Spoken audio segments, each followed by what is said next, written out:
여러분이 2교시에서는 이어서 앞에서 말씀드렸었던 그 정적 그 자동화 도구 외에 동적인 자동화 도구를 수행하는 것과 관련된 자동화 도구들을 설명하도록 하겠습니다. 그 애플리케이션 성능 분석을 위해서 저희들이 그 처리량, 응답시간, 경과시간, 자연 사용률을 대표적으로 본다 그랬죠. 요 외에도 이제 상당히 많은 그 성능 목표치를 사용자나 수요자가 요구할 수가 있어요. 근데 이 대표적인 건 네 가지를 보면 처리량이라고 하는 건 뭐 트랜잭션 단위로 나타내기도 하고 그 number of jobs 그래서 워크 원하는 그 일의 양을 이제 하기도 합니다. 이거 이제 소프트웨어마다 다르겠죠. 보통 이제 스루풋이라고 얘기해요. 초당 몇 비트를 처리하느냐가 가장 기본적인 한출량이 되는 거고, 뭐 그거를 이제 트랜잭션으로 단위를 또 환산해서 얘기할 수도 있고, 응답 시간이라고 하는 건 우리가 에이징과 관련되어 있다 그랬죠. 애플리케이션의 요청부터 도착할 때까지의 시간. 결함 관리에서는 에이징이라고 얘기를 하는 겁니다. 경과 시간이라고 하는 건 응답 시간과는 좀 다른데요. 그 작업 일회한 시간부터 처리가 완료될 때까지. 턴 어라운드라고 하는 게 갔다가 오는, 그쵸? 그걸 얘기하는 거죠. 자원 사용률이라고 하는 거는 보통 CPU의 사용량, 메모리, 램이나 그 하드디스크 사용량, 네트워크의 사용량, 그렇죠? 그 네트워크 같은 인터넷이 무한한 자원이 아니기 때문에 그렇죠? 그 네트워크의 버스 사용량 아니면 네트워크의 점유율 뭐 이런 걸 가지고 애플리케이션은 이 성능을 어느 정도 보장을 해주느냐가 성능 분석 지표고 요거를 사람이 측정할 수가 없기 때문에 이런 자동화 도구들이 요즘 이제 쓰고 있습니다. JMeter, 로드EI, OpenSTA. JMeter라고 하는 건 요 프로토콜 HTTP나 FTP 등 다양한 프로토콜을 지원하는 로드 테스트 도구예요. 크로스 플랫폼이라고 하는 건 이 플랫폼을 이제 그 여러 개 있는 경우 서로 다른 플랫폼도 수용을 하는 테스트 도구라 이렇게 생각을 하시면 되겠습니다. UI, 로드 UI는 이제 요 사용자 편리성, 유저 인터페이스. 오픈STA는 요 그 부하나 생산품 모니터링하는 도구. 윈도우에 좀만 쓰는 거고요. 그 다음에 특히 요 시스템 모니터링 도구를 보면 이제 이런 것들이 있어요. 우리가 그 테스트할 때 모니터링을 이제 한다 그랬죠. 자원의 사용량 확인하고 분석하는 데 주로 쓰는 도구입니다. 성능 저하의 원인 분석을 하고 시스템 부하량도 알아내고 사용자 분석도 하고 그렇죠? 그래서 스쿠터라고 하는 게 이제 뭐 최적의 인프라 튜닝 모니터링을 측정하는 도구죠. 그렇죠? 웹 기반 서버로서 자빅스라고 하는 건 애플리케이션을 모니터링하는.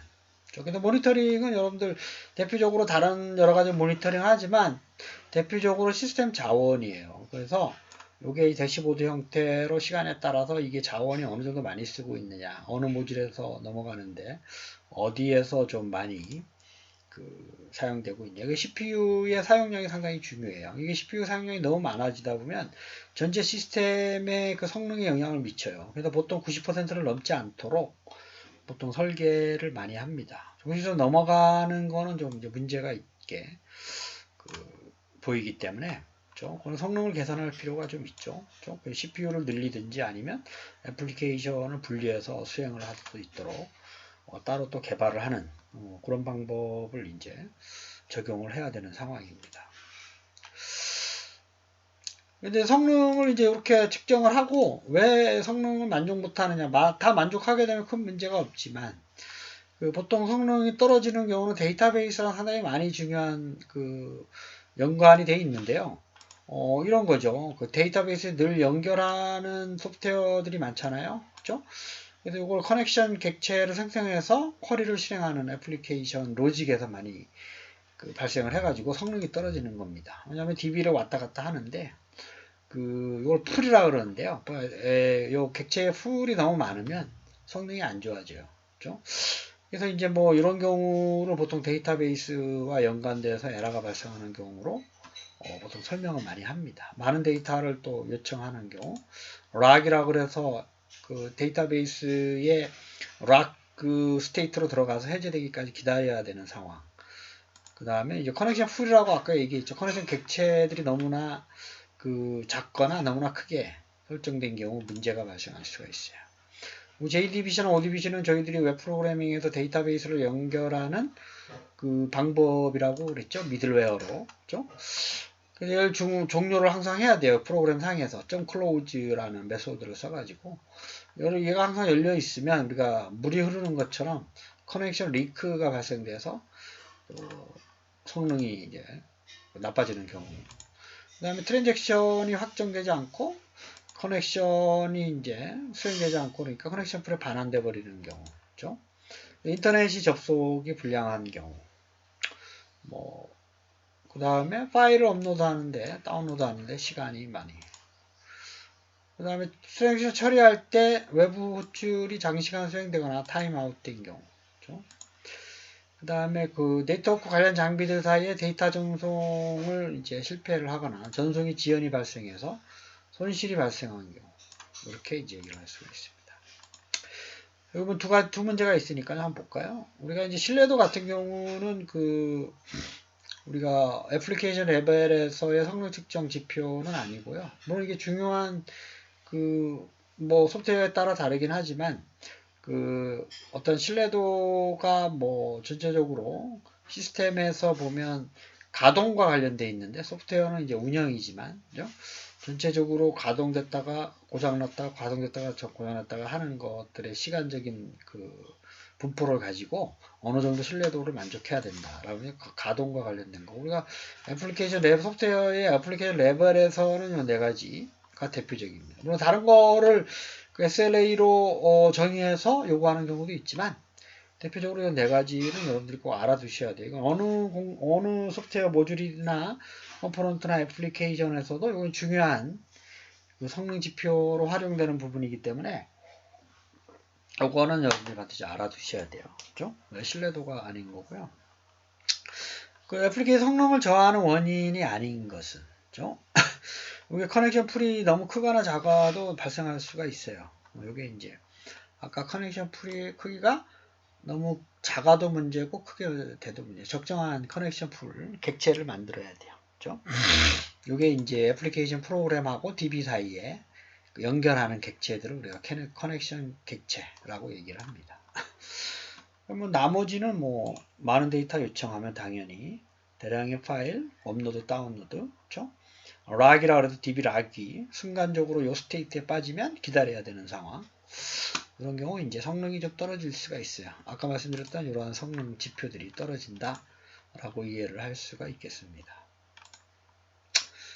그래서 그 성능이 나쁜 거를 개선하기 위해서 우선은 뭐 아까처럼 뭐 이런 원인을 좀 주로 데이터베이스 쪽 원인이 많은 거기 때문에 요거를 확인해야 되고 두 번째로 이제 코드를 확인해야 돼요. 코드.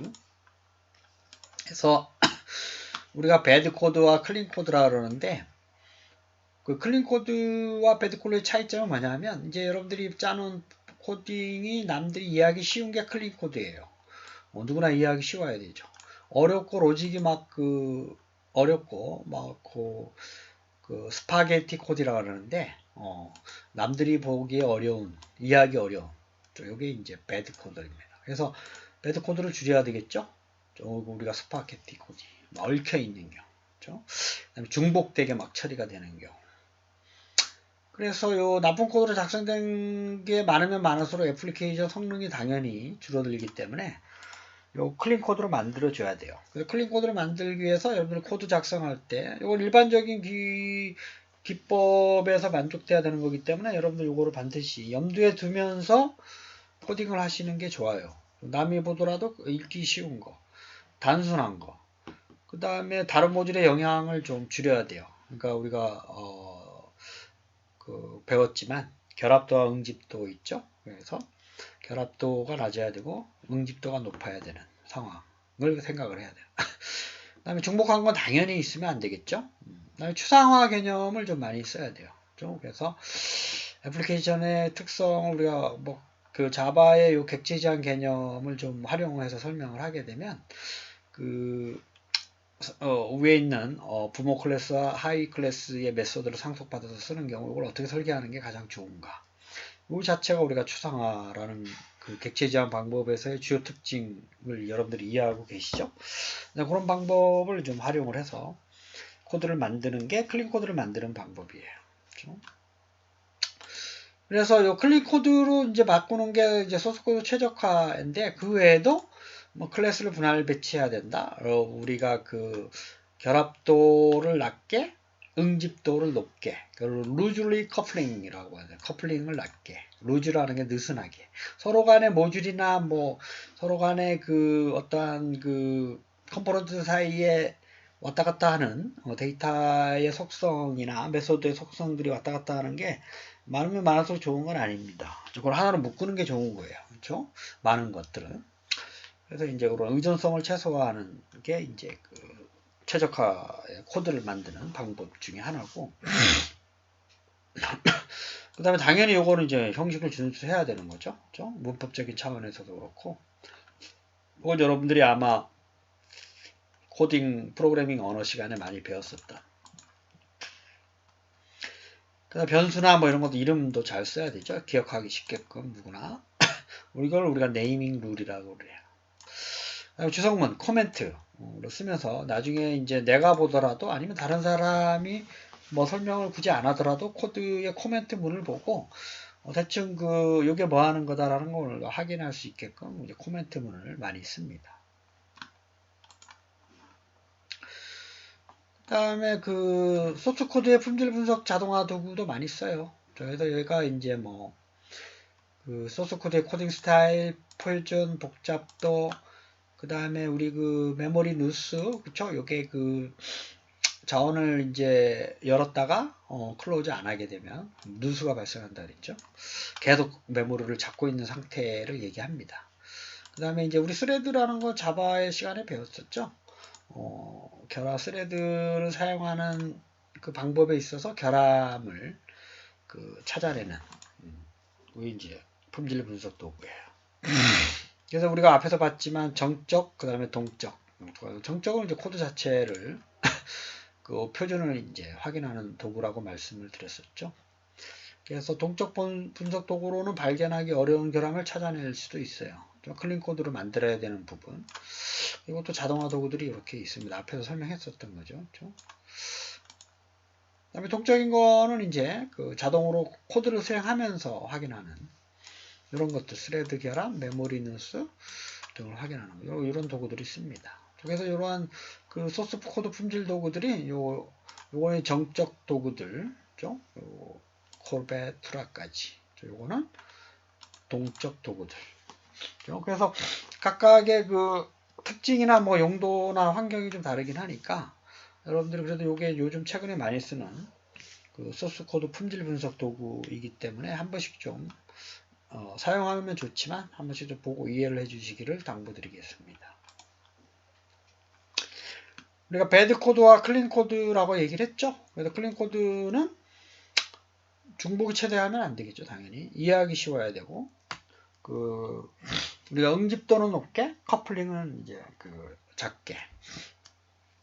그 다음에 공통 코드를 많이 사용하는 게 좋죠. 공통으로 사용하는 거를 매 모듈이나 컴포넌트마다 다시 정해서 사용하는 거는 이제 여러분들이 기본적으로 속도가 느려지다 했죠. 좋은 그 코딩 방법은 아닙니다. 공통된 것들을 빨리 찾아내서 기능별로 하나로 작성하는 게 그냥 호출해서 불러서 쓰면 되니까.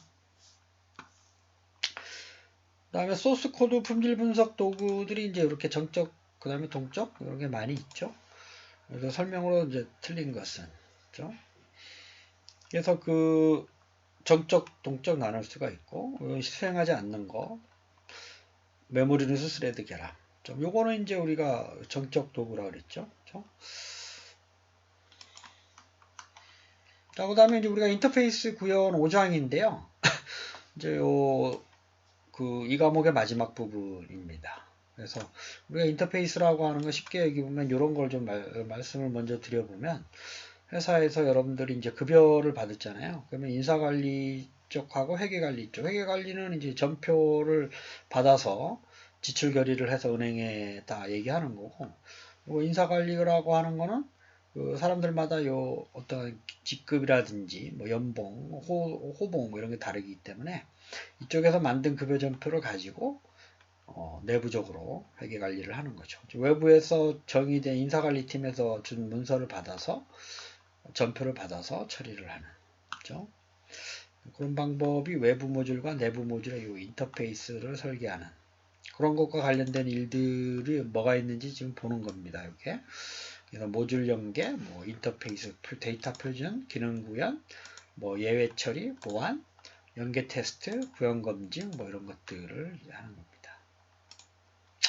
먼저 모듈 간 공통 기능하고 데이터 인터페이스를 확인하는 방법. 쪽 보내는 좀.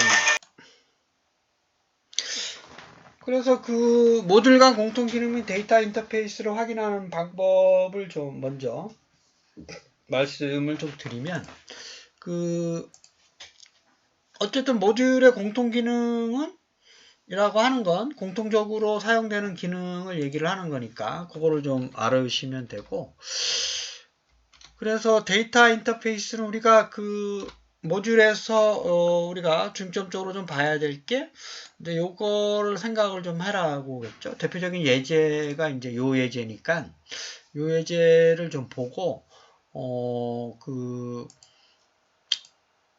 우리가 외부 모듈에서 만약에 내부 모듈 이쪽에서 차원에서 또 내부 모듈이 될 수도 있죠. 여기서 주는 문서를 받아서 할 수가 있기 때문에.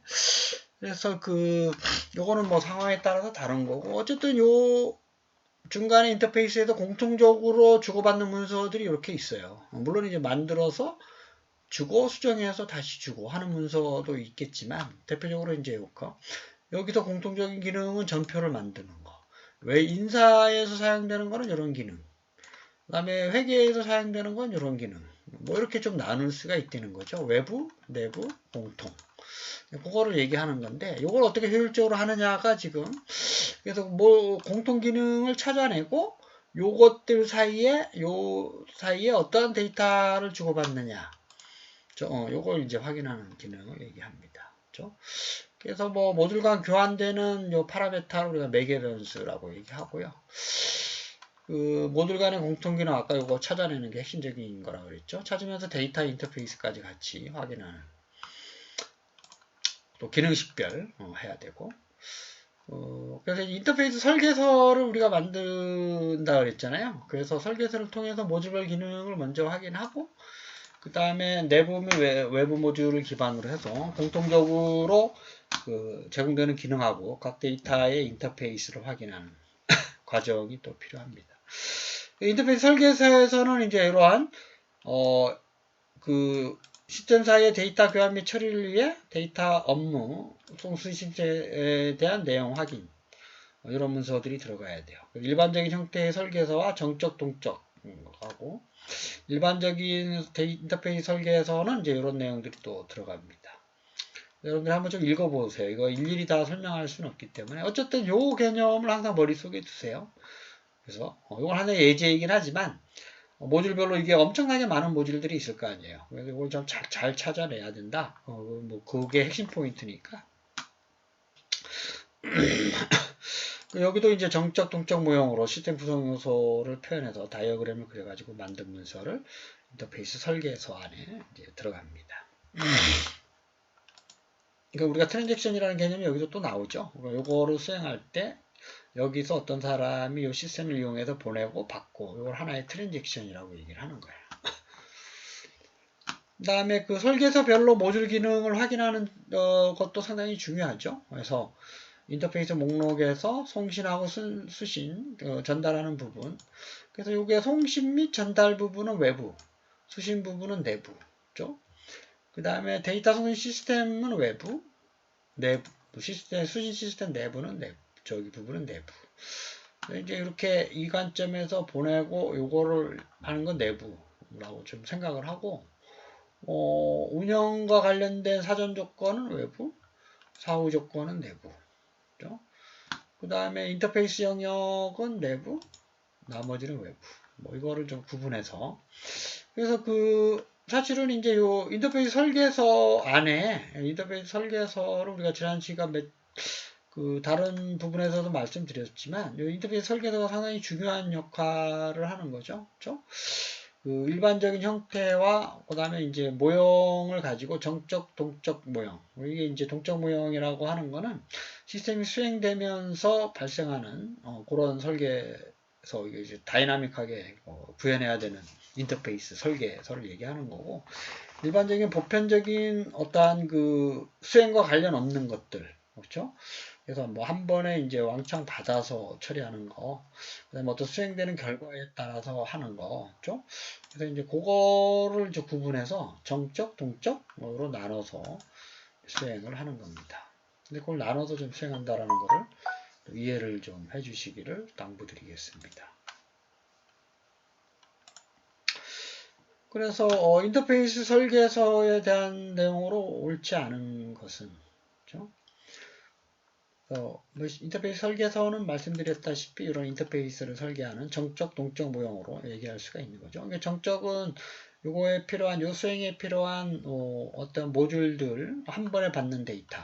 요거는 이제 수행되면서 받는 데이터, 동적. 요거는 정적이라고 얘기를 하는 거예요. 그래서 뭐 이런 것들이 정의되어 있는 게 맞고, 외부, 내부 모듈 아까 다양한 기준으로 나눌 수 있다 그랬죠? 내부 모듈, 외부 모듈. 인터페이스 설계서가 있어야 되고, 그렇죠? 그다음에 요거는 좀 잘못됐죠? 독립적인 게 아니라 상호 연관적인 걸 해야 되는 거죠. 그 다음에 이제 내부 모듈, 외부 모듈 요거는 여러분들이 좀 이해하기가 좀 어렵긴 하지만 시스템을 좀 생각을 하면서, 요걸 생각을 하면서 좀 생각을 해보시기를 바라겠어요. 그러니까 송신하고 전달은 외부, 그렇죠? 수신은 받아서 처리하는 거기 때문에 내부. 뭐 이렇게 이해를 좀 하면 되겠죠? 그렇죠? 어쨌든 요 인터페이스를 잘 생각을 해서 그런 경우 이렇게 오퍼레이션은 요거 사전 조건은 외부고요. 사후는 내부에 해당됩니다. 그래서 내부냐 외부냐를 잘 구분하세요. 그러니까 전달하는 부분은 외부에서 건너서 가니까 당연히 이제 외부고, 받아서 처리하는 건 내부죠. 데이터를 보내고 받고 하는 건 당연히 외부가 되잖아요. 받아서 하는 건 내부고. 뭐 그런 식으로 좀 인터페이스하고 모듈을 좀 생각을 하면서 여러분들이 좀 내부와 외부를 이걸 무조건 애우는 것보다 요거를 좀 생각을 하면서 요 그림, 외부 반드시 우리가 통해서 간다 그러면 외부고, 받아서 처리한다 이러면 내부에 해당되는 거예요. 그렇죠? 이쪽 관점에서는 또 여기서 받아서 처리하는 경우는 내부고, 여기서 보내는 거는 또 외부고, 보내는 모듈은. 그렇게 생각을 하시면 정확하게 이해를 할 수가 있겠습니다. 여러분, 2교시 수업을 마치겠습니다. 감사합니다.